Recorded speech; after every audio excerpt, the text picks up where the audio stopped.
Yes. Nah, saudara yang kasih dalam Tuhan, kita masih lanjut. Wow, saudara yang kasih dalam Tuhan, dari awal Desember tahun kemarin dan terus 33 minggu berturut-turut kita lewati 2021, kita masuki 2022 dan terus kita jalani terus dengan roh, semangat, api penginjilan yang terus menyala dalam hidup kita. Karena itu adalah amanat agung. Dan kita semua diwajibkan untuk mentuntaskan amanat agung kita, yaitu yang Yesus perintahkan kita, pergi beritakan Injil kepada setiap makhluk.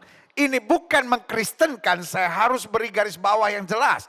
Bukan mengkristenkan, tetapi mengabarkan Injil yang menyeret orang yang sedang menuju neraka untuk masuk dalam sorga rumah Bapa yang kekal. Yes, jadi saudara yang kasih dalam Tuhan, it's not about religion. It's about salvation. Bukan soal agama, tapi soal keselamatan. Nah ini dia, ya kan. Nah hari ini kita mau bahas tentang penginjilan Stefanus. Ini penginjilan yang berbeda dengan penginjilan-penginjilan sebelumnya yang kita pelajari. Klik. Aha.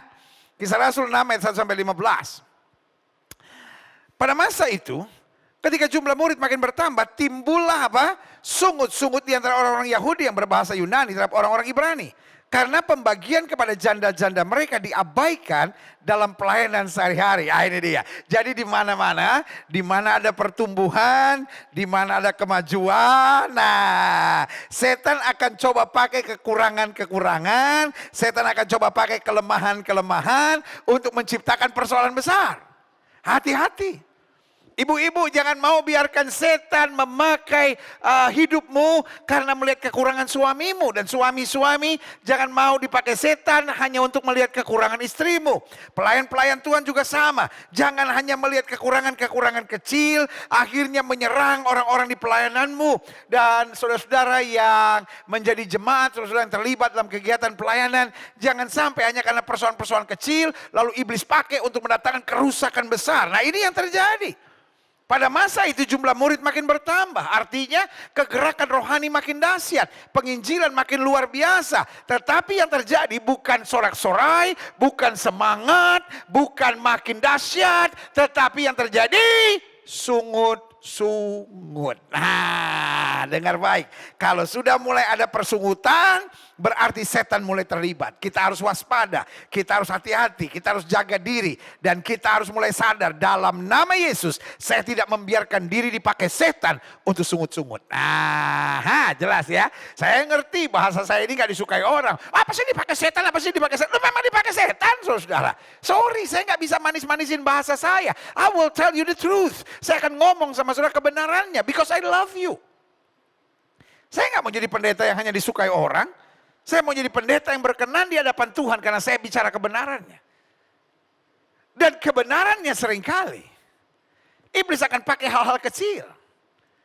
Dan Alkitab bilang dari buahnya lah kita dapat kenal. Dan buahnya lah persungutan. Buah persungutan tidak mungkin dari Roh Kudus.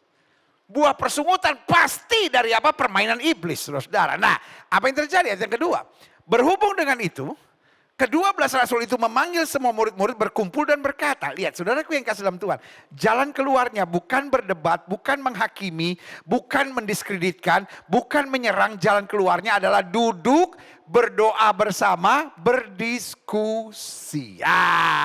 Jadi kalau udah lihat nih iblis terlibat, yang paling penting adalah tenang, kuasai diri, berdoa, berdiskusi, ngobrol dengan baik. Karena kita tahu roh di dalam kita lebih besar dari roh yang dalam dunia ini. Udah mulai ngelihat kekurangan suami, ngelihat kekurangan istri, ngelihat kekurangan mertua, lihat kekurangan menantu. Lalu ngomong di belakang, lalu cari pasukan. Lalu kemudian saling menjatuhkan, saling menghina. Wah, kemudian berdebat, oh dasar kamu. Waduh, saudaraku yang kasih dalam Tuhan. Setan berpesta dan menari-nari di kehidupanmu, di pelayananmu, di masa mudamu. Sebagai hamba Allah saya mau bilang sadar. Jangan mau tertipu. Apa yang terjadi? Mereka berkumpul, mereka doa, mereka mulai berdiskusi, mereka mulai berkata, kami tidak merasa puas karena kami melalaikan firman Allah untuk melayani meja. Artinya apa? Kami sedang dalam posisi serba salah. Kami mau tetap melayani firman. Tetapi ada yang terabaikan. Kira-kira apa yang, itu dia luar biasa saudara-saudara. Hidup jangan sok merasa benar. Hidup jangan merasa, wah ini gak ada jalan. Tenang aja. Duduk, berdoa bersama, berdiskusi pasti ada jalan. Kita lihat selanjutnya, klik. Aha. Karena itu saudara-saudara, pilihlah 7 orang dari antaramu yang terkenal baik. Dan yang penuh dengan roh dan hikmat, supaya kami mengangkat mereka untuk tugas itu. Saudara bisa lihat gak? Akhirnya hikmat Tuhan yang berbicara. Kalau gak ada emosi, gak ada perdebatan, ya kan, yang ada doa bersama, yang ada hati yang tulus, maka yang keluar adalah hikmat. Wuih. Bu, engkau butuh hikmat. Pak, engkau butuh hikmat. Kadang-kadang kau berkata, oh saya butuh mujizat, Tuhan robah suami saya, Tuhan robah istri saya, Tuhan robah menantu saya, Tuhan robah mertua saya. Kadang-kadang bukan mujizat yang kau perlukan, kau butuh hikmat. Tuhan robah saya supaya saya bisa menghadapi persoalan dengan tenang. Tuhan supaya saya berpikir lebih jernih. Tuhan supaya saya tidak terjajah dengan otak saya yang dirasuk setan-setan. Yang membuat saya akhirnya selalu emosi, selalu merasa diri benar, selalu mau menyerang semua keadaan. Dalam nama Yesus. Sadarilah. Hikmat bisa menyelesaikan persoalan-persoalan yang rumit sekalipun. Di saat-saat gak ada jalan, kadang-kala kita perlu angkat tangan dan bilang, God, give me your wisdom. Tuhan berikan aku hikmat. Bagaimana mengatasi persoalan dengan orang tuaku. Tuhan aku butuh hikmat. Bagaimana menyelesaikan persoalan bisnisku. Tuhan aku butuh hikmat. Bagaimana menyelesaikan persoalan hutang-hutangku. Dan selalu saya percaya. Kalau Tuhan tidak mengerjakan mujizat. Tuhan sedang berikan hikmat. Untuk menuntun kita jadi pemenang yang setuju katakan amin. Dan dikatakan ayat yang keempat, dan supaya kami sendiri dapat memusatkan pikiran dalam doa dan pelayanan firman. Jadi urusan utamanya tidak kau abaikan. Iya kan? Ayat 5. Usul itu diterima baik oleh seluruh jemaat. Lalu mereka memilih siapa? Stefanus. Stefanus yang ujungnya ini akhirnya dirajam batu sampai mati. Tapi dia dikatakan seorang yang penuh iman dan Roh Kudus. Dan Filipus, Prochorus, Nikanor, Timon, Parmenas, Nikolaus, seorang penganut agama Yahudi dari Antioquia. Lihat selanjutnya. Mereka itu dihadapkan kepada rasul-rasul. Rasul-rasul itu pun berdoa dan meletakkan tangan di atas mereka. Apa yang terjadi? Karena jalan keluarnya adalah hikmat. Karena menyelesaikannya dengan penguasaan diri. Menyelesaikannya dengan berdiskusi. Setan boleh coba menyerang sesaat, tapi setan tidak bisa berkuasa selama-lamanya. Makanya izinkan saya mengingatkan, bapak-bapak jangan beri kesempatan kepada iblis untuk menguasai dan ngancurin semuanya. Udahlah masa bodoh mau hancur-hancur lah. Kok ngomong kayak orang kampungan begitu, kayak orang gak terpelajar gitu saudara-saudara. Iya kan? Masa kita mau biarkan iblis terus menjajah? Di saat-saat seperti itu kita butuh hikmat. Iblis boleh menyerang sebentar, sehingga mereka akhirnya bersungut-sungut. Tapi kemudian mereka dengan tenang, dengan penguasaan diri, melibatkan Tuhan, berdiskusi, ya kan? Lalu yang turun adalah apa? Hikmat.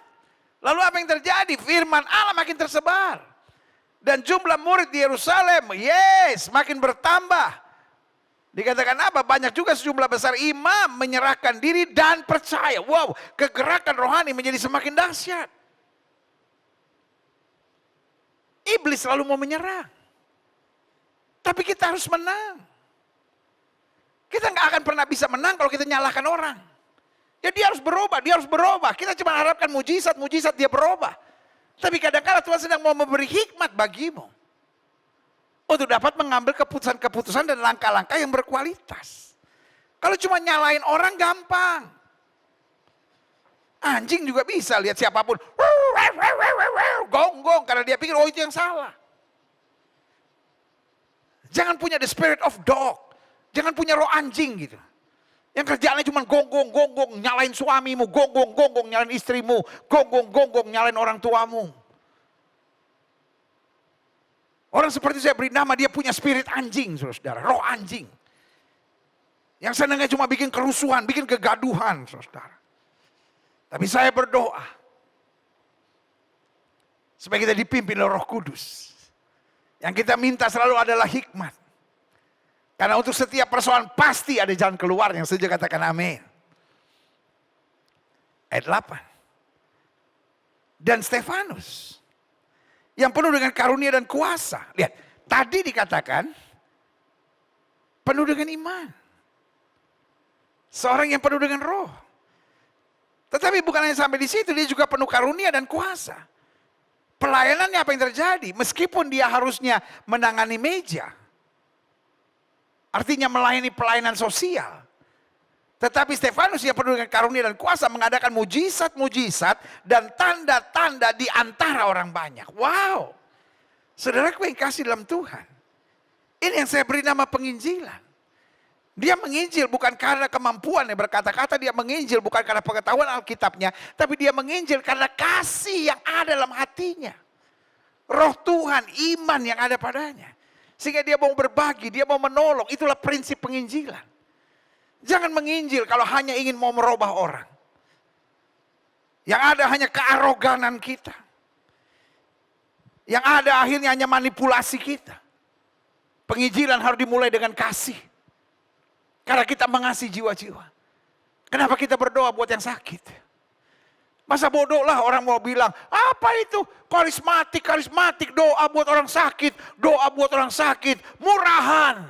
Injil gak bisa dijual murahan seperti itu. Saudaraku biarin deh, saya mengasihi ada orang sakit. Saya gak bisa bawa dia ke dokter karena saya bukan dokter. Tapi saya bisa mendoakan, itu sajalah yang saya buat lah.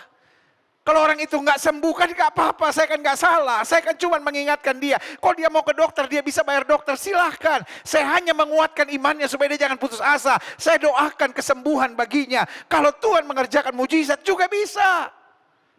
Tapi kalau dia nggak sembuh, minimal dia masih punya iman. Begitu banyak orang yang pergi ke rumah sakit juga mati. Bayarnya udah ratusan juta, dioperasi, tetap mati. Kenapa sih hati sudah busuk benar gitu? Selalu menyerang pendeta, Apa yang kami buat? Kami cuma berdoa buat orang sakit. Karena kami mengasihi. Karena kami ingin dia sembuh. Kami bukan mau terkenal. Kenapa kami mendoakan yang sakit? Karena kami pernah sakit. Dan waktu kami sakit, kami nggak punya uang untuk bayar dokter. Salahkah? Saya hanya mengajak pendeta-pendeta yang hamba-hamba Tuhan, orang-orang percaya yang masih punya hati, yang mengasihi. Doakan orang sakit. Banyak orang sakit menjadi tambah parah. Bukan karena gak bisa ke dokter. Tapi karena dengar vonis dokter yang menakutkan. Dan jangan pernah doakan orang sambil bilang jangan pergi ke dokter. Dia mau ke dokter, doakan supaya tangan dokter dipakai Tuhan. Salahkah doa itu?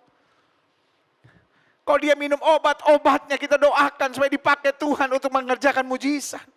Karena dokter gak berani bilang bahwa obat ini menyembuhkan. Dokter cuma bilang, ya ini obat kami berikan, semoga cepat sembuh. Kalau gak sembuh balik lagi, itu kalimat dokter. Saya berdoa, mulut-mulut kotor yang selalu menghina pelayanan-pelayanan kesembuhan. Disadarkan Tuhan. Kami hanya mengasihi, karena kami berdoa. Bos, mungkin engkau menghina pelayanan-pelayanan kesembuhan karena kau bisa bayar dokter, bos. Karena kau bisa ke rumah sakit. Sadarkah engkau begitu banyak orang gak bisa ke rumah sakit? Sadarkah engkau begitu banyak orang gak bisa bayar dokter? Dia cari pendeta bukan karena apa-apa, karena memang gak bisa bayar. Lalu salahkah kami mendoakannya? Kami bukan mau cari nama. Kami juga gak bilang saya bisa. Kami selalu bilang Yesus bisa. Saudara ini hatinya busuk, memelintir. Dibilang hamba-hamba Tuhan cari nama. Saya mendoakan orang sakit. Tapi saya nggak perlu cari nama, karena bukan nama saya yang bisa menyembuhkan. Saya tidak pernah bilang, saya berdoa dalam nama Gilbert, maka kamu sembuh. Busuk mulutmu itu. Sorry, kalau saya menegur, karena saya nggak tahan. Lihat saudara, membuat gaduh gereja Tuhan. Orang-orang yang sedang sakit akhirnya bingung. Sebetulnya apa sih ini? Ada kesembuhan atau enggak? Bingung sendiri. Salahkah kita berharap Tuhan menyembuhkan? Salahkah saya minum obat lalu saya berkata dalam nama Yesus sembuhkan saya? Salahkah saya duduk di meja operasi sambil berkata Tuhan Yesus sembuhkan? Salahkah saya kalau nggak bisa bayar dokter, nggak bisa dioperasi lalu saya bilang Tuhan, saya mau dioperasi tapi nggak ada duit. Saya berharap pada mujizat kesembuhan. Salahkah? Saya mau bilang buat kawan-kawan saya yang sedang sakit, abaikan mulut-mulut kotor itu. Abaikan mulut-mulut sampah itu. Percaya satu nama, Yesus Kristus Tuhan. Kau nggak usah percaya hamba-hamba Tuhan. Kau percaya Yesus Kristus Tuhan saja.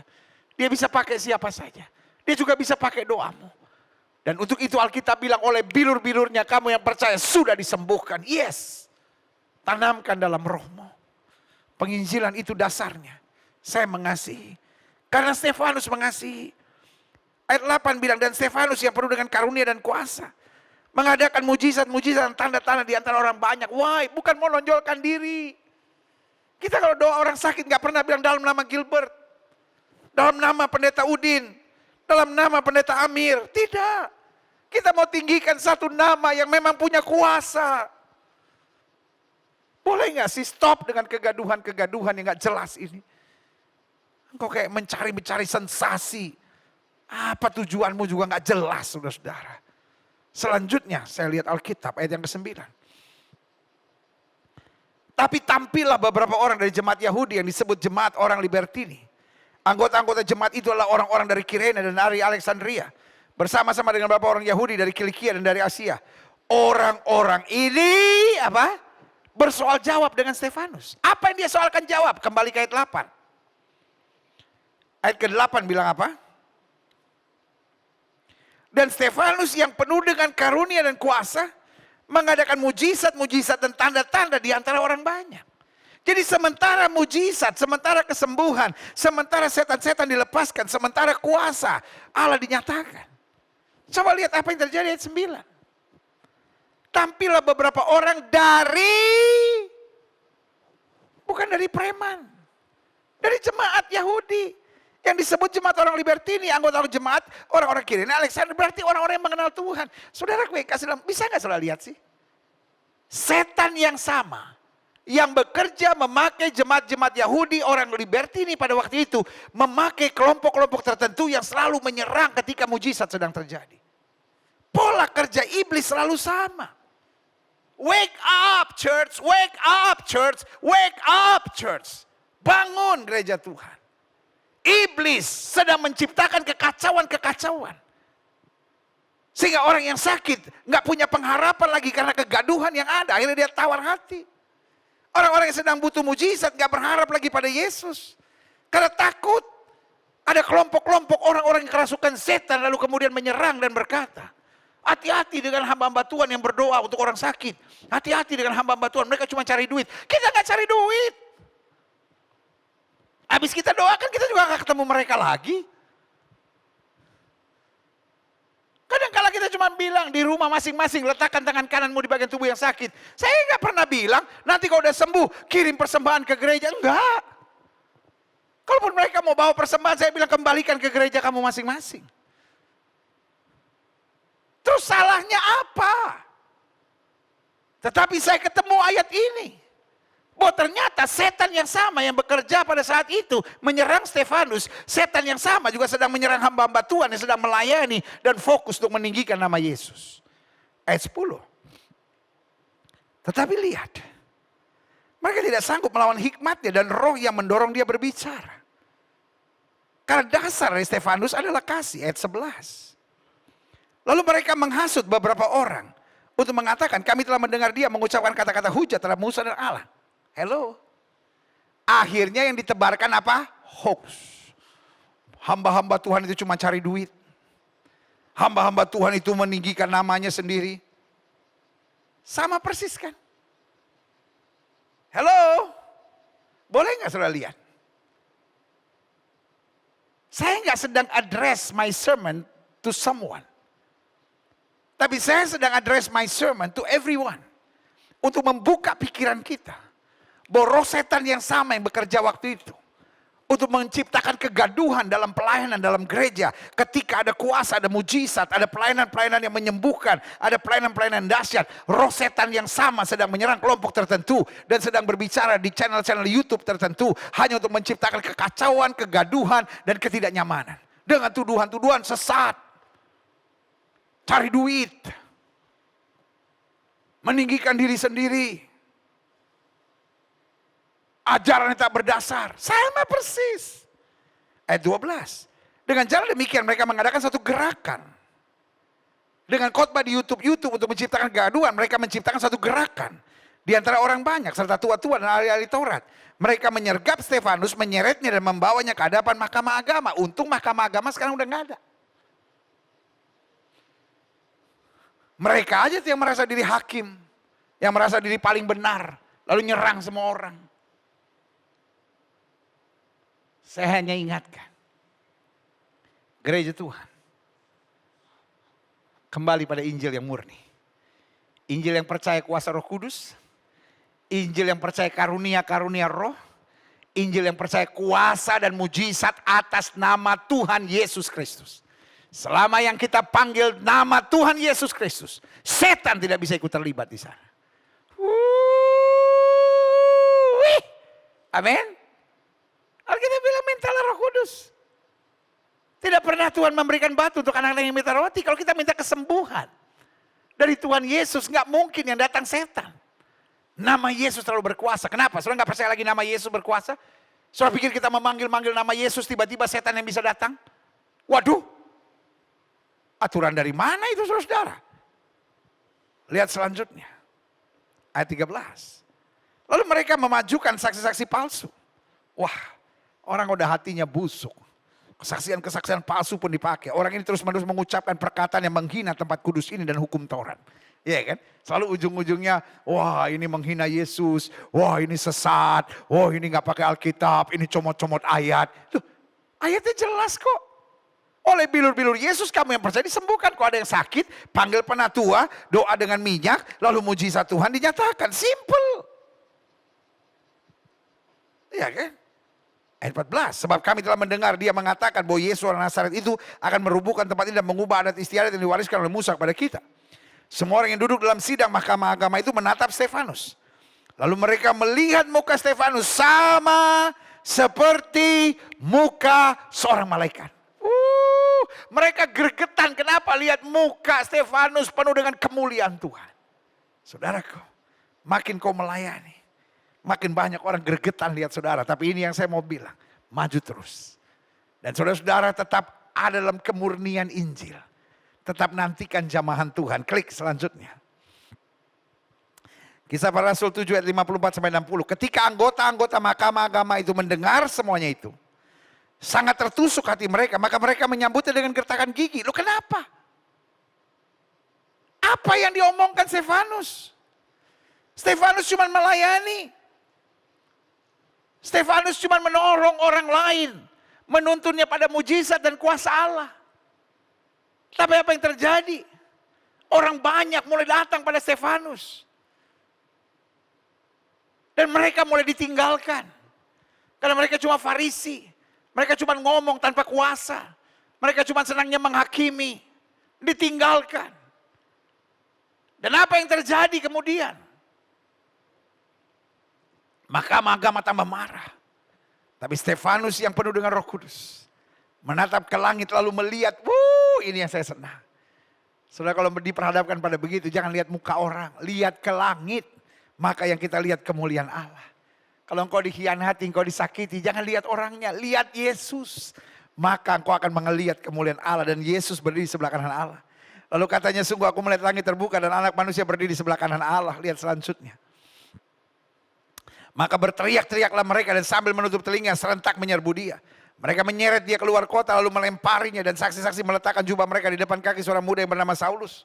Sedang mereka melemparinya, Stefanus berdoa katanya, ya Tuhan Yesus terimalah rohku. Saudaraku, penginjilan yang terdahsyat adalah Saulus akhirnya dijumpai Tuhan secara pribadi. Saya percaya benih awalnya pertobatannya mulai dari kejadian dalam peristiwa Stefanus. Mungkin Alkitab tidak mencatat. Tapi saya percaya setelah peristiwa itu, ada gerakan keselamatan pertobatan yang luar biasa di Yerusalem itu. Jadi Stefanus bukan hanya menginjil waktu dia hidup. Tapi dia menginjil waktu dia dianiaya. Dan dia menginjil sampai maut mendatangi hidupnya. Klik. Saya pelajari ayat 60. Sambil berlutut ia berseru dengan suara nyaring, Tuhan, wow. Saya percaya ini salah satu yang pertama membuka hati Paulus. Yang waktu itu namanya masih Saulus. Dia bingung bagaimana ada orang dianiaya, tiba-tiba naikkan doa ini, Tuhan, jangankan tanggungkan dosa ini kepada mereka. Dan dengan perkataan itu meninggallah ia meninggal. Tapi kedahsyatan kasih, kedahsyatan pengurapan, kedahsyatan kemuliaan Tuhan, itu masuk di dalam hati, pikiran, jiwa setiap orang yang hadir. Klik, saya catat di sini. Pelayanan Stefanus sangatlah unik. Kenapa saya bilang unik? Karena dalam quote unquote yang orang sebut kegagalannya, karena kelihatannya kok nggak ada mujizat. Kok dia mati, dilempar batu sampai mati. Tapi dia justru menyatakan kemuliaan Allah yang dahsyat. Wih, engkau sedang sukseskah? Engkau sedang gagalkah? Engkau tetap bisa jadi saksi Tuhan. Kalau engkau sukses lalu engkau sombong, orang enak mau muntah lihat hidup saudara. Kalau engkau gagal, kau hanya menangis, berontak, kecewa. Orang juga cuma mengasihani saudara, aduh kesiannya dia dulu orang Kristen, dia dulu aktif pelayanan tapi semenjak dia gagal, aduh dia ninggalin Tuhan, kesian. Mudah-mudahanlah dia kembali ke Tuhan kalau semua udah beres. Tapi sebaliknya, di tengah sukses kita sadar semua karena Tuhan. Kita tetap rendah hati, kita tetap melayani. Di tengah kegagalan, kita tetap bersemangat, kita tetap berjuang, kita tetap percaya Allah turut bekerja dalam segala perkara untuk mendatangkan kebaikan. Itu yang menjadikan hidupmu kesaksian buat banyak orang. Itulah penginjilan yang sejati. Haleluya. Klik, saya catat di sini. Pelayanan Stefanus menghadapi fitnah, dengki, iri, serta kebencian. Dan kalau orang sudah fitnah, dengki, iri, benci, ujung-ujungnya pasti menebar hoax. Namun bagaimana Stefanus tetap dapat menginjil? Yang pertama, Stefanus tidak terpancing masuk arena. Dia tidak bilang, ya kalau dia baik sama saya baik sama dia. Tapi kalau dia jahat atau dia belum tahu siapa Stefanus. Enggak, dia nggak mau masuk dalam arena itu. Silahkan orang mau menghina saya. Silahkan orang mau bully saya. Silahkan orang mau tebarkan hoax tentang saya. Tapi saya tetap memandang ke langit dan melihat kemuliaan Tuhan. Haleluya.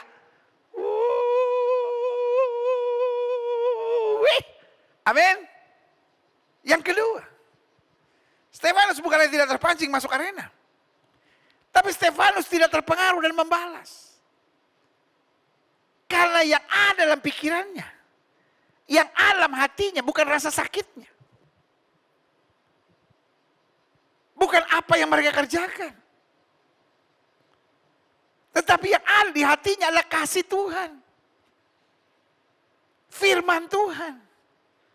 Perintah Tuhan untuk tetap mengabarkan Injil, tetap menjadi saksi Tuhan. Makanya Alkitab bilang, pikirkanlah perkara-perkara yang di atas, bukan yang di bumi. Kenapa kita gampang sakit hati? Kenapa kita gampang kecewa? Kenapa kita gampang putus asa? Kenapa kita gampang tinggalkan Tuhan? Karena kita pikirkan hal-hal yang di bumi, yang menyakitkan, yang mengecewakan, perbuatan orang, fitnah-fitnah keji, lalu bulian yang tertuju kepada kita, lalu kemudian hoax-hoax yang ditebarkan tentang kita. Pikirkan perkara yang di atas. Stefanus bilang, aku melihat anak manusia berdiri dalam kemuliaannya menyambut aku, haleluya. Bisa? Kalau saudara setuju, ketik di kolom komen sekarang. Iya, di live chat saudara, iya. Ketik sekarang. Saya bisa untuk tetap memikirkan perkara-perkara yang di atas. Saya bisa Untuk tetap memikirkan perkara-perkara yang di atas. Haleluya. Ya, saya bisa untuk melakukan. Untuk tetap memikirkan perkara-perkara yang di atas. Yes, haleluya. Saya bilang aneh nih ibadah ini. Ketik melulu di live chat, ketik melulu di live chat. Karena selalu saya bilang saya mau ini plan interaktif. Sama seperti di gereja kan kita harus ulangi. Ya kan supaya kita betul-betul menikmati ibadah kita. Karena saya gak mau ini hanya tontonan. Saya mau ini ibadah yang betul-betul mengubahkan hidup kita. Yang ketika Stefanus menghadapi fitnah, dengki, iri, benci, bully, orang yang menebar hoax. Stefanus memancarkan muka malaikat.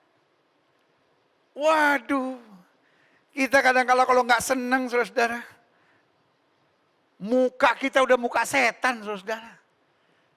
Banyak suami kalau nggak senang sama istrinya mukanya udah muka setan. Banyak istri kalau suaminya ada buat salah kadang-kala di depan orang tunjukin muka setan gitu. Dia pikir hebat gitu. Padahal teman-temannya langsung ketawa, aduh kampungan banget ya dia. Gak bisa mengendalikan diri, ribut sama suami kok di depan orang. Saudara gue yang kasih dalam Tuhan, boleh gak sih dewasa sedikit? Kita anak Tuhan Yesus. Salib dipakai. Tapi muka yang ditunjukin muka setan saudara. Muka gendruwo. Iya kan? Adik-adik muda, sorry ya. Yang masih pacaran nih saya ingetin nih. Kalau punya pacar, pastikan dia tuh orangnya dewasa, terpelajar gitu, berpendidikan. Bukan soal sekolahnya sampai batas apa. Ada orang yang sekolahnya di luar negeri tapi kelakuannya tetap kelakuan anak kampung saudara. Iya benar seperti orang gak terpelajar. Ada masalah sedikit mukanya langsung wah. Orang Manado bilang muka brot gitu ya kan. Ini sorry ya. Orang-orang kayak gitu saya bilang gak bernilai. Orang kayak gitu benar-benar kampungan. Orang-orang kayak gitu tuh benar-benar kayak gak sekolahan gitu. Kayak orang gak berpendidikan gitu. Kayak orang no manners gitu kata orang Amerika bilang. Iya kan? Gak ada fatsunnya sama sekali orang Belanda bilang gitu. Sebagai hamba Allah saya mau bilang. Belajarlah gitu. Dari Stefanus ini. Bahkan dia diperlakukan sadis. Tetapi orang lihat dia muka malaikat. Wuh, haleluya. Makanya berkat. Yang disebut berkat kohanim atau berkat imam. Tuhan menghadapkan wajahnya kepadamu. Artinya apa? Dalam segala hal, wajah kita harus memancarkan kasih, memancarkan damai, memancarkan ketenangan. Meskipun kadang-kala kita lelah, meskipun kita kadang-kala sakit hati, meskipun kita kadang-kala kecewa, tapi muka kita tetap muka pengharapan. Karena kita tahu Tuhan tidak pernah mengecewakan kita. Tuhan tidak akan pernah permalukan kita. Mungkin sebagian saudara berkata, oh itu munafik dong. Apa munafik? Munafik itu ketika dalam dan luarnya beda. Itulah munafik. Ini gak munafik. Kenapa? Betul kita sakit, betul kita terluka. Tapi wajah kita wajah pengharapan. Wajah kita bukan memancarkan isi hati kita. Tapi wajah kita memancarkan isi iman percaya kita. Haleluya. Mulut kita juga gak mengucapkan perasaan kita kok. Masa setiap perasaan kita lu gitu mesti ucapkan. Wah tolol nih orang gak ada otak. Wah jahat mulut saudara. Tapi mulut kita juga sama. Harus mengatakan apa yang kita imani. Meskipun kita sedang sakit. Tapi yang kita katakan. Saya percaya oleh bilur-bilur Yesus saya disembuhkan. Amin. Iya dong. Karena kan Alkitab dengan tegas berkata orang benar akan hidup oleh perasaan. Enggak. Akan hidup oleh logika. Enggak. Oleh hidup dengan apa yang dia lihat. Enggak. Orang benar akan hidup oleh iman. Yang setuju sama saya katakan oleh iman. Ayo yang setuju katakan oleh iman. Ya ketik di live chat saudara. Saya hidup oleh iman. Jadi muka saya muka yang memancarkan iman saya. Perkataan saya perkataan yang memancarkan iman saya. Apa yang saya pikirkan perkara yang di atas tentang apa? Iman saya. Yes, itulah penginjilan yang sejati. Selanjutnya pelayanan Stefanus menghadapi fitnah, dengki, iri, bully, hoax, kebencian. Namun Stefanus tetap mempraktekkan firman dengan segala ketaatan dan sukacita. Ini penting. Siapa yang hidupnya menjadi berkat adalah orang yang apapun terjadi tetap mempraktekkan firman. Karena Alkitab bilang selama kita tidak miring ke kiri maupun miring ke kanan, hidup kita diberkati. Kita nggak turun tapi naik, nggak akan jadi ekor menjadi kepala. Dan selalu saya bilang, ikut firman Tuhan nggak pernah salah. Ikut firman Tuhan nggak pernah stres. Ikut firman Tuhan gak pernah tersesat. Ikut firman Tuhan selalu dibawa ke jalan yang benar oleh karena namanya. Haleluya. Selanjutnya, pelayanan Stefanus menghadapi fitnah, dengki, iri, hoax, bully, kebencian. Namun Stefanus tetap terikat dengan pengalaman Adi Kodrati.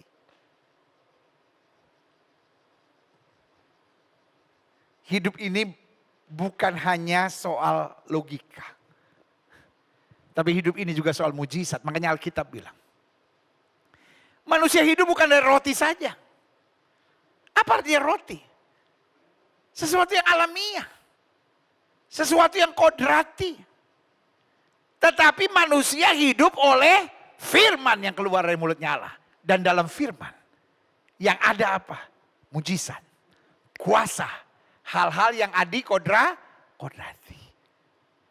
Makanya selalu saya bilang, hidup Kristen itu hidup yang gak pernah menyesal, gak pernah menyerah, gak pernah putus asa, dan gak pernah kecewa. Karena ketika kita menghadapi hal-hal yang tidak kita harapkan, kita tetap percaya. Masih ada God's plan B. Masih ada pengalaman-pengalaman Adi Kodrati.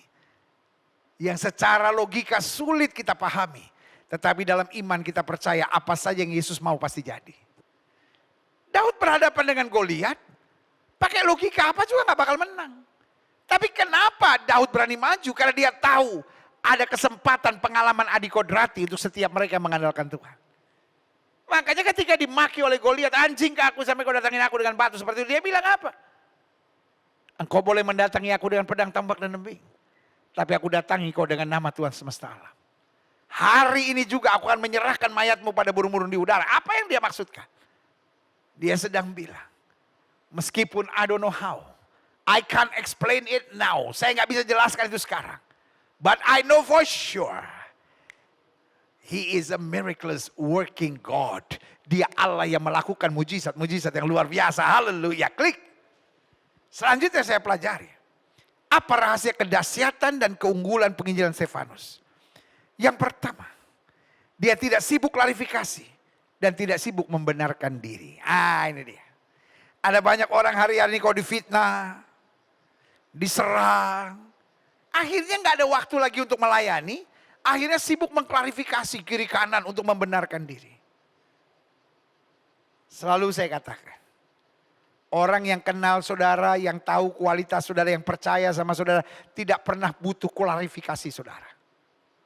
Tetapi sebaliknya orang yang benci saudara, orang yang memang menjatuhkan saudara, orang yang memang iri sama saudara, orang yang memang merasa gak cocok sama saudara, juga tidak akan pernah mendengar klarifikasi itu.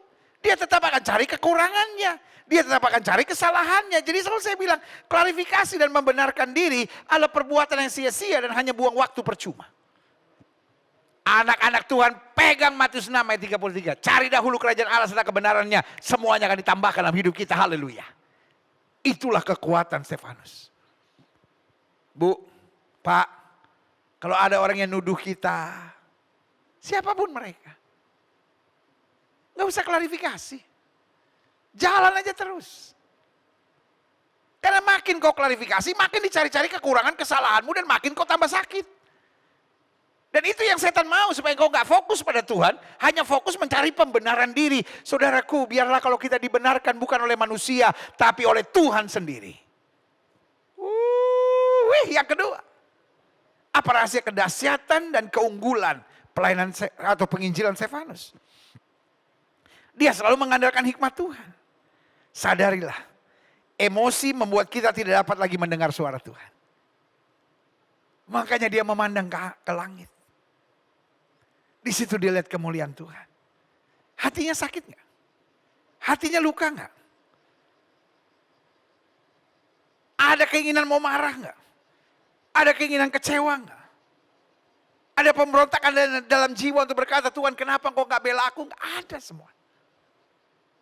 Tapi dia memilih mengandalkan hikmat Tuhan. Pak, Bu, pelayan-pelayan Tuhan, adik-adik muda. Kalau setiap keadaan kau hanya mengedepankan emosi, tahun ini akan menjadi tahun air mata darah bagimu. Karena yang kau lihat adalah kepahitan, kekecewaan, dan hal-hal yang menyakitkan terus-menerus. Tapi sebaliknya, kalau kau menghadapi apapun, kau tetap percaya bahwa Tuhan itu hidup, Tuhan berkuasa, Tuhan dahsyat, perkasa, dan tidak bisa dihambat segala rancangan yang sempurna. Maka apa yang terjadi? Engkau menguasai diri. Engkau melangkah dengan keyakinan. Orang boleh mereka-rekakan yang jahat. Allahku mereka-rekakan untuk kebaikan. Haleluya. Yang ketiga saya pelajari. Apa rahasia kedahsyatan dan keunggulan penginjilan Stefanus? Dia tidak melihat masalah sebagai satu berhenti menginjil. Bayangkan. Sampai his last breath. Sampai nafas yang terakhir. Dia masih berkata, jangan tanggungkan kepada mereka kesalahan. Lihat saudaraku. His love is awesome. Kasihnya luar biasa. Yang dia pikirkan bagaimana jiwa-jiwa diselamatkan. Sama sekali gak ada pemikiran. Tuhan balas Tuhan. Tuhan balas, hajar mereka. Biar mereka sadar bahwa mereka mempermainkan hamba Tuhan. Saudaraku yang kasih dalam Tuhan, I love you. I love you. Tapi sorry. Kadangkala doa kita saya sebut doa preman, saudara. Kalau ada orang yang fitnah kita, ada orang yang jahatin kita, langsung kita bilang Tuhan hajar dia Tuhan. Kayaknya Tuhan tuh kayak kepala preman apa gitu. Yang kalau kita ada masalah kita ngadu sama kapreman ini gitu. Kapreman mana, siapa yang ngomongin lu? Siapa yang ngomong? Gua hajar-hajar, plak. Sorry ya. Saya percaya bukan itu ajaran Kristus. Memang Alkitab bilang pembalasan itu hak Tuhan. Tapi kita gak usah minta. Kenapa kita gak usah minta? Kan hati kita penuh dengan kasih Tuhan. Hati kita rindu jiwa-jiwa diselamatkan. Itu yang saya belajar dari Stefanus. Dia tidak sibuk klarifikasi. Dan dia tidak sibuk membenarkan diri. Dia selalu mengandalkan hikmat Tuhan. Karena itu sadarilah emosi membuat kita tidak dapat lagi mendengar suara Tuhan. Makin kita emosi, makin kita buat banyak keputusan yang keliru dalam hidup kita. Dan yang ketiga, dia tidak melihat masalah sebagai satu berhenti menginjil. Tapi buat dia masalah justru ada kesempatan untuk menyatakan kemuliaan Tuhan. Yes, haleluya. Tahukah saudara, di tengah kegagalan, di tengah masalah, di tengah masa-masa yang sukar kita tetap bisa jadi saksi Tuhan. Selama kita tetap menunjukkan kasih Kristus, selama kita tetap semangat, selama kita tidak putus asa, selama kita tidak membalas yang jahat dengan yang jahat. Dan yang terakhir, saya undang pemain musik maju ke depan. Apa rahasia kedahsyatan dan keunggulan penginjilan Stefanus? Sampai bahkan Saulus pun akhirnya lewat pengalaman selanjutnya pun akhirnya mengaku Yesus Kristus adalah Tuhan. Karena dia dalam segala keadaan memandang ke langit dan menantikan respons Tuhan. Kita kadang-kala memandang kekuatan kita, saya udah gak sanggup. Sudahlah pendeta, saya bercerai aja kalau begitu. Sudahlah pendeta, saya keluar dari pelayanan. Kenapa? Karena saya hanya memandang diri saya. Atau saya memandang orang lain, dia aja boleh pendeta. Dia aja walaupun masih tetap merokok dipakai Tuhan kok. Dia tetap main musik di gereja, dia tetap aktif kok dalam kegiatan-kegiatan gereja. Gak apa-apa, Tuhan bisa pakai kok. I know. Tapi masa sih kita gak mau melangkah lebih lagi? Masa kita mau tiru justru yang buruk? Begitu banyak orang bisa meninggalkan rokok, bisa meninggalkan alkohol, bisa meninggalkan pornografi, bisa meninggalkan LGBT-nya. Kita hanya sibuk melihat orang. Stefanus gak mau lihat orang. Saya hanya mau bilang, tahun ini, kalau sudah hanya ngelihat ke dalam dan ngelihat orang, tahun ini saya beri nama tahun yang capek, saudara. Tahun yang capek, tahun yang apa? Capek, saudara. Stres melulu, saudara. Tapi sebaliknya,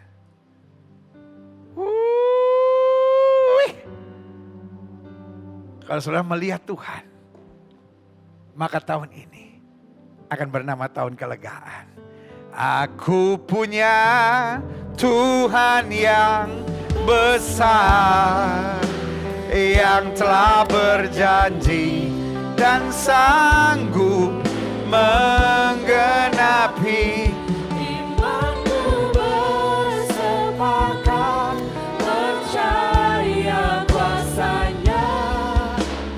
Ku terima sekarang kemenangan dari. Sama-sama katakan, aku punya Tuhan yang besar. Aku punya Tuhan yang besar, yang telah berjanji dan sanggup menggenapi. Imanku bersepakat, percaya kuasanya. Ku terima sekarang kemenangan darimu. Musik main dengan sangat lembut. Setiap mata terpejam, setiap kepala tertunduk, setiap hati terangkat pada Tuhan. Hari ini kita diingatkan, Stefanus di tengah hal-hal menyakitkannya, Stefanus di tengah kegagalannya, Stefanus di tengah situasi yang begitu menyakitkan, ia tetap menginjil, ia tetap menjadi berkat, ia tetap menjadi saksi Tuhan. Ia tidak mengeluh, ia tidak bersungut-sungut, ia tidak berontak, ia tidak menyalahkan keadaan. Tapi tetap dia memandang ke langit dan melihat kemuliaan Tuhan. Jika itu doamu hari ini, taruh tangan kananmu di dada. Jangan jadi orang Kristen yang kampungan. Jangan jadi orang Kristen yang nunjukin kebencian saudara lewat muka, saudara lewat perbuatan saudara. Boleh nggak belajar berserah kepada Tuhan? Boleh nggak jadi orang yang nggak mengandalkan emosimu terus menerus? Capek hidup begitu. Kenapa nggak lihat kasih Tuhan? Mungkin orang tertawakan engkau karena engkau dianggap lemah. Karena engkau mengalah, engkau lebih sabar. Tapi nggak apa-apa. Mengalah dan sabar, itulah ciri anak-anak Tuhan. Emosi, arogan, memaksakan kehendak, menghakimi orang, menyesat-nyesatkan orang, merasa diri yang paling hebat, paling benar, paling baik. Itulah ciri anak setan. Kuasa kegelapan sedang mengendalikan hidupmu. Jika itu doamu, taruh tangan kananmu di dada, bilang Tuhan, aku mau jadi berkat. Aku mau memandang ke langit. Aku gak mau sibuk hanya klarifikasi dan membenarkan diri. Pokoknya aku jalan terus bersama dengan Tuhan. Dan aku tahu, lewat hidupku orang lain diselamatkan. Ini waktunya. Kita bukan hanya berkata Tuhan berkati aku. Tapi ini waktunya kita berkata Tuhan pakai hidupku. Jadi alat dalam tanganmu. Jika itu doamu, taruh tangan kananmu di dada. Setiap sering yang didoakan. Yang taruh tangan kanan sudah di dada. Pastikan kau biarkan Roh Kudus menjamah engkau Bapa dalam nama Yesus. Di rumah kami masing-masing Tuhan lihat kami yang taruh tangan kanan di dada. Karena kami rindu dipakai Tuhan, kami rindu memandang Tuhan, kami rindu menjadi berkat buat banyak orang. Dan kami rindu untuk hidup senantiasa di jalan Tuhan. Kami tahu hidup ini keras. Kadangkala kami harus menghadapi kegagalan, kadangkala kami harus menghadapi kenyataan-kenyataan yang pahit dan menyakitkan. Kadangkala kami harus menghadapi jalan-jalan yang berbeda dari yang kami harapkan. Tapi hamba berdoa di dalam nama Yesus. Anugerahmu, kasihmu, kuasamu menuntun kami senantiasa. Terima kasih Bapa. Dalam segala keadaan kami mau ada di jalan Tuhan. Dalam segala keadaan kami mau jadi berkat. Dalam segala keadaan kami mau memenangkan jiwa-jiwa baik kerajaan sorga. Terima kasih Yesus. Hamba juga doa buat yang sakit. Karena hamba percaya kesembuhanlah hak mutlak kami sebagai orang percaya. Setiap sedang sakit, letakkan tangan kananmu di bagian tubuh yang sakit. Kita doa Bapa. Janjimu ya dan amin. Firmanmu berkata tanda-tanda ini akan menyertai orang percaya bahwa mereka tebang tangan buat yang sakit dan yang sakit disembuhkan. Dengan iman kami praktekkan firman Tuhan ini. Kami letakkan tangan kanan kami di bagian tubuh kami yang sakit. Kami tolak sakit penyakit, kami tolak kelemahan tubuh, kami tolak campur tangan kegelapan. Kami patahkan kuasanya di dalam nama Yesus. Hai setan sakit penyakit, kau tidak punya kuasa atas tubuh orang percaya. Karena tubuh kami telah dibeli harga mahal itu darah Yesus. Oleh darah yang tercurah, tubuh kami adalah bait Roh Kudus, bukan tempat penyakit. Kami perintahkan sekarang keluar dalam nama Yesus. Kuasa kesembuhan, berkat, mujizat mulai terjadi. Karena kami percaya Yesus kami tidak berubah. Dulu, kemarin, hari ini, dan sampai selama-lamanya. Dengan iman kami nyatakan, oleh bilur-bilur Kristus, kami yang percaya sudah dijamah dan disembuhkan Tuhan dengan kuasa-Mu yang luar biasa. Haleluya. Terima kasih Bapa. Tambahkan iman kami. Dan kami percaya segala virus, segala bakteri, segala kuman, segala infeksi, segala serangan kegelapan sudah dihancurkan di dalam nama Yesus. Terima kasih Bapa. Terima kasih. Silakan turunkan tangan, Tuhan berkati. Bapa, hamba mengasihi jemaat-Mu satu persatu. Apa yang Tuhan taruh di hati hamba sudah hamba sampaikan bagi umat-Mu. Hamba doa firman termeterai, apa saja mereka kerjakan dibuat Tuhan berhasil. Mereka gak turun tapi naik, mereka jadi ekor, mereka jadi kepala. Hari-hari yang penuh mujizat boleh menjadi bagian hidup mereka. Umat mayoritas di bangsa ini Tuhan tuntun, Tuhan sertai, Tuhan bawa pada damai sejahtera dan keselamatan. Bapak Presiden, Wakil Presiden, para menteri, pejabat di pusat dan di daerah, para gubernur, para bupati, para wali kota, para kapolda, para pangdam, kepala kejaksaan, kepala pengadilan, pengacara, Kapolri, Panglima TNI, DPR RI, DPD, DPR RI, DPRD tingkat 1, DPRD tingkat 2. Kami ucapkan berkat. Ketua BNPT, Ketua BNPB, semua dalam tuntunan Tuhan, BPK, KPK. Tuhan tolong pimpinan-pimpinan kami, jauhkan dari roh rakus, roh serakah, roh korupsi, roh pementingan diri. Tapi kami berdoa, damai sejahtera turun. Roh takut akan Tuhan turun. Dukun-dukun paranormal kami patahkan di dalam nama Yesus. Dijauhkan dari pemimpin-pemimpin kami. Tapi pemimpin-pemimpin kami biarlah disertai oleh hikmat Tuhan. Sehingga ekonomi di bangsa ini baik dalam nama Yesus. Keamanan di bangsa ini baik dalam nama Yesus. Politiknya baik. Kegaduhan-kegaduhan dapat terselesaikan dengan cara yang bijaksana. Terima kasih Bapak. Suster, bruder, dokter, tenaga-tenaga kesehatan kami doakan supaya senantiasa dalam perlindungan Tuhan. Karena mereka ini adalah benteng terakhir dari penanganan COVID-19 di bangsa ini. Ya Kristus tolonglah. Kami masih melihat ada saja mafia-mafia dalam berbagai lapis di bangsa ini.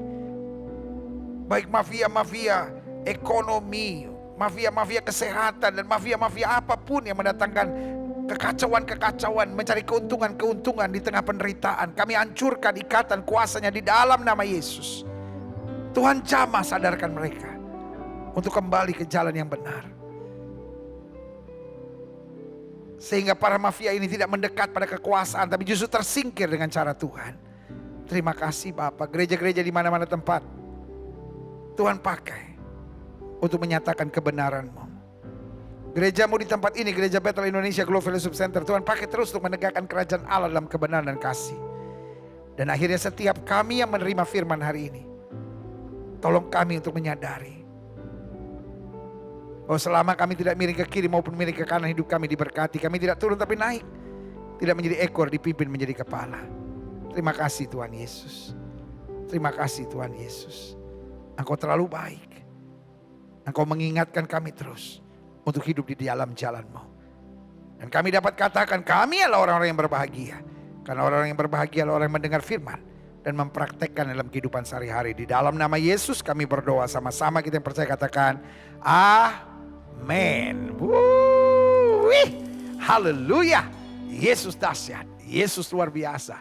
Dan kita siap untuk senantiasa mempraktekkan firman-Nya. Saudaraku, ini saatnya kita mau memberi persembahan kepada Tuhan. Selalu saya katakan, persembahan tidak diwajibkan.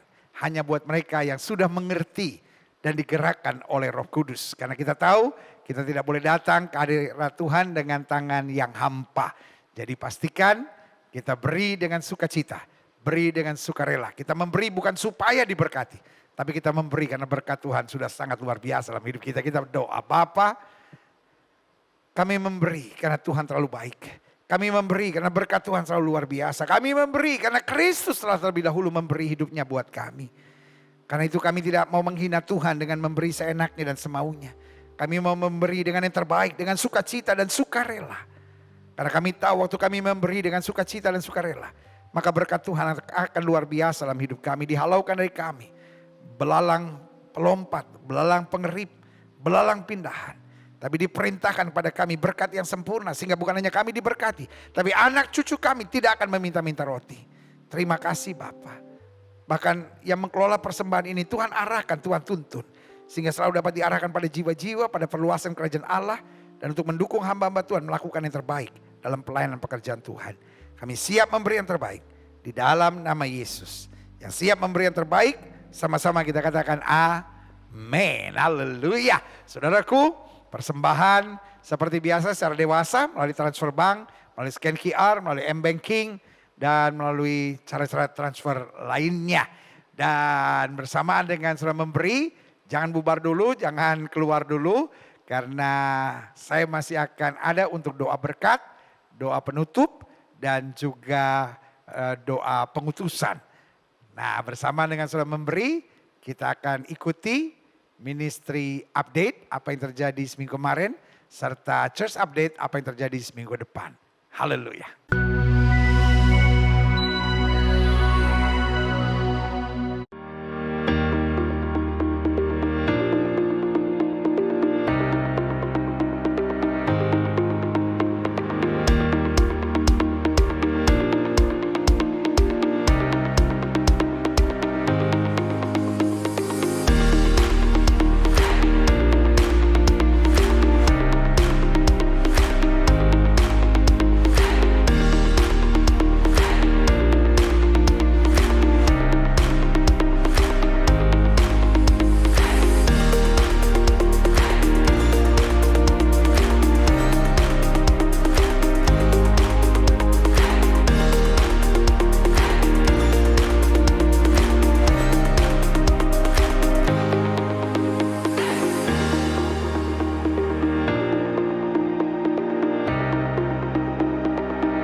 Kita sedang ada di daerah Cinere, di dekat Lebak Bulus, di Jakarta Selatan, di daerah Kampung Pemulung.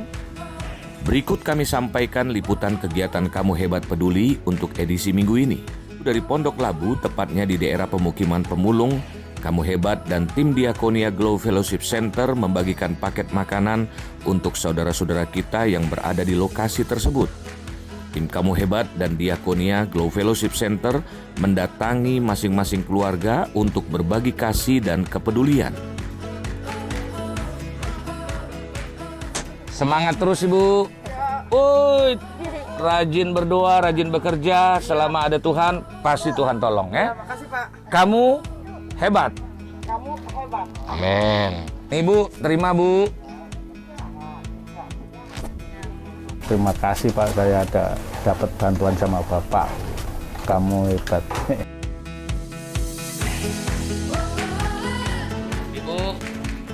Ibu, kamu hebat.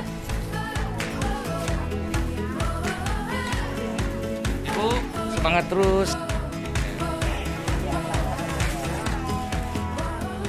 Puji Tuhan, Bapak Ibu, kita sedang ada di Pondok Labu. Ini daerah pemukiman Pemulung, saudara-saudara kita yang bisa tetap hidup dengan kuat karena mereka tidak menyerah. Jadi di saat kesukaran mereka tidak ada menyerah. Kita bisa lihat muka-muka yang bisa tertawa, bisa tetap membangun hubungan yang baik. Karena kita percaya selama ada Tuhan pasti ada pertolongan. Selama kita bekerja dan berdoa pasti ada pertolongan. Karena itu kita harus sama-sama bilang kamu hebat. Ya, sama-sama bilang kamu hebat ya Pak. 1, 2, 3. Kamu hebat.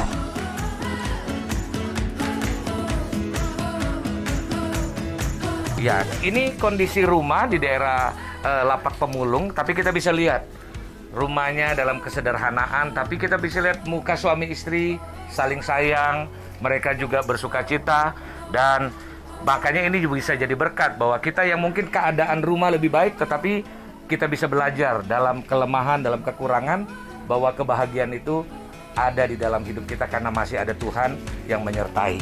Puji Tuhan.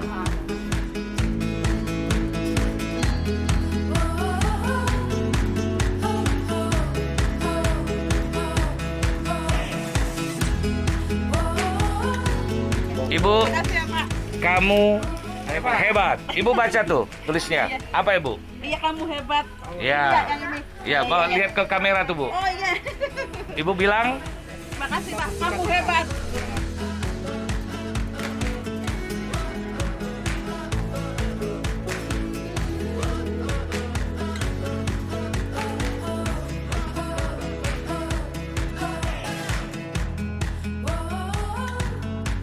kamu hebat. Kamu hebat. Kamu hebat. Amin.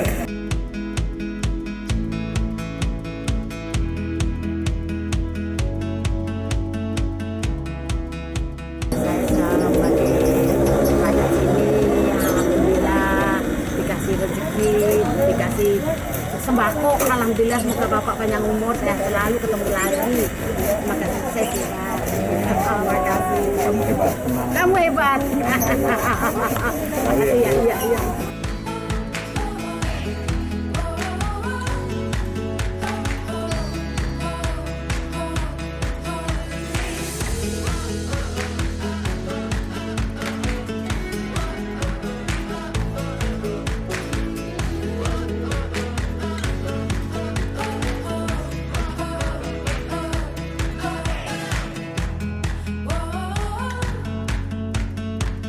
Sementara itu dari lokasi erupsi Gunung Semeru, Kamu Hebat melalui tim Manguni 86 berbagi kasih dan kepedulian dengan warga yang mengalami musibah.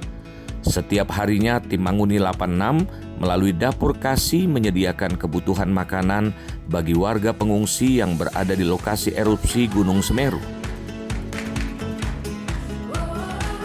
Dari Sangihe, Kecamatan Tahuna Timur, Kamu Hebat melalui tim pekabaran Injil Gereja Betel Indonesia hadir dan berbagi kasih dan kepedulian dengan membagikan paket sembako untuk saudara-saudara kita yang berada di Panti Asuhan Siti Mariam. Semuanya shalom. Kita ada di Tahuna dengan Ustadz Idris. Ya. Ini adalah toleransi yang paling baik, saling mengasihi satu dengan yang lain. Ini Ustadz Idris, kita bawa bantuan buat Panti Asuhan Siti Mariam di Tahuna. Dan sama-sama kita katakan, kamu hebat. Sama-sama. 3, 2, 1. Kamu hebat. Sekali lagi 1, 2, 1. Kamu hebat. Demikianlah laporan kegiatan kepedulian dan kasih Kamu Hebat untuk edisi minggu ini. Mari kita bersama-sama terus mendukung pelayanan ini, baik di dalam doa dan dalam bentuk apapun, agar kegiatan kepedulian dan kasih dari Kamu Hebat ini semakin menjangkau saudara-saudara kita yang membutuhkan uluran kasih Tuhan. Doa kami, Tuhan Yesus memberkati. Kamu hebat. Yes, melayani, dan melayani. Itulah tugas gereja. Terus jadi berkat, menyatakan kasih, menyatakan kepedulian dalam anugerahnya yang luar biasa. Haleluya. Kita berdoa. Bapak, terima kasih. Kami boleh kembali beribadah di rumah kami masing-masing dan merasakan anugerah-Mu, kehangatan kasih-Mu dan sapaan firman-Mu yang luar biasa. Kami tidak mau jadi orang munafik yang mendengar firman tapi tidak mempraktekannya. Biarlah mulai hari ini Tuhan terus firman-Mu kami praktekkan dalam kehidupan kami sehari-hari. Sehingga kami dapat berkata, Tuhan adalah gembalaku, takkan kekurangan aku. Karena aku mengerti selama aku mencari kerajaan Allah serta kebenarannya, maka semuanya akan ditambahkan dalam hidupku. Terima kasih Tuhan. Kami sudah menerima firman di rumah kami masing-masing. Biarlah kemuliaan Tuhan tetap tinggal di rumah kami. Sehingga kami dapat berkata, aku dan sisi keluargaku kami melayani Tuhan. Terima kasih Bapa, terima kasih. Dan akhirnya, saudara-saudara sekalian, kekasih Kristus, permata hatinya Kristus, ingatlah bahwa Tuhan itu baik. Ingatlah selama engkau tidak miring ke kiri maupun miring ke kanan, hidupmu diberkati. Engkau tidak akan turun tapi naik, tidak akan menjadi ekor, dipimpin menjadi kepala. Karena itu pastikan dimanapun kau ada, kau bawa damai, engkau menyatakan kasih, dan engkau membawa sukacita.